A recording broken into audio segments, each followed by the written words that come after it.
Okay, Alex writes in and says, thanks for tackling this. I agree that and this is on Colossians, by the way. So now we're going to move into the Colossians passage, Colossians 2.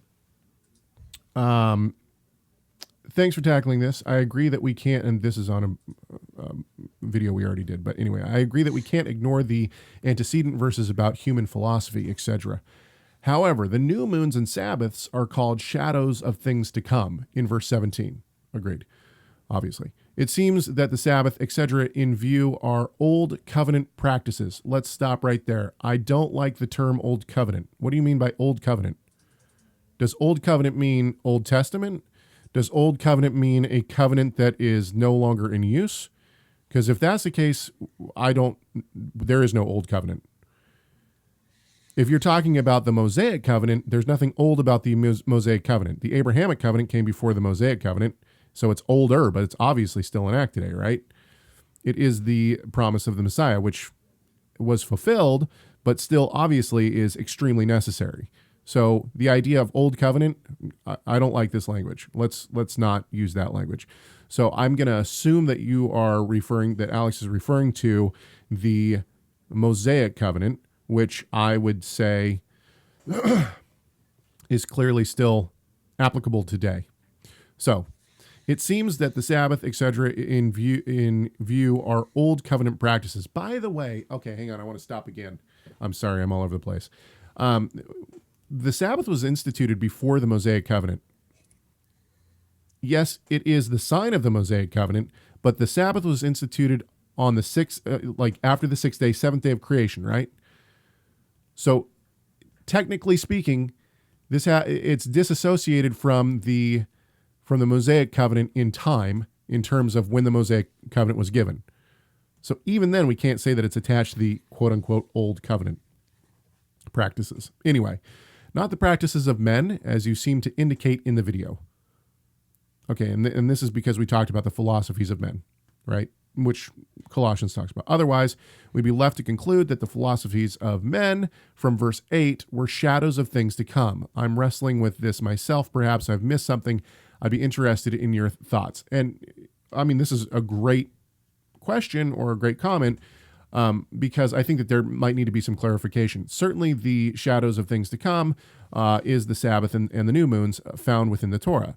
It is a shadow of something greater, which is our Sabbath rest in the Messiah, eternity in with the living God, in covenant relationship with the living God, etc., etc. However, the empty philosophies and the man-made traditions that I think are being implied here are certainly have to do with the Torah commandments. But what I think, and I'll let Rob correct me here if I'm wrong, but what I think is going on is you have people coming into the community at Colossae and saying, you're doing it wrong. You're not supposed to celebrate the Sabbath this way. You're not supposed to say, you have to celebrate the new moons this way. They're bringing in this man-made rigidity and saying that the Colossians are doing it wrong. And what Paul is saying, don't let anybody tell you that. You celebrate the Sabbath the way that you've been celebrating it. They're bringing in man-made tradition, and they're bringing in man-made philosophy to tell you that you're doing things wrong. And that's not correct. Celebrate the Sabbath the way that you've been doing it. Celebrate the new moons the way you've been doing it. He's not saying don't celebrate the Sabbath. I don't get that. And he's not saying don't mark the new moons. Those are Torah commands. Clearly they are the Colossians should be doing them. What he's saying is don't listen to these people who are coming in and telling you you're not doing it the way that we do it, so therefore it doesn't count. That's what I get out of it. Rob? Yeah, I agree. Yes, hit the nail on the head. Well, I mean, it's there. What's the problem in the early church?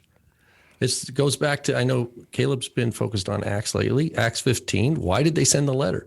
It's because people are going around and teaching believers, especially new believers, stuff that they shouldn't be teaching them. And it's the way James put it in the letter is that it's upsetting their souls. It's troubling their souls. Right. Like why?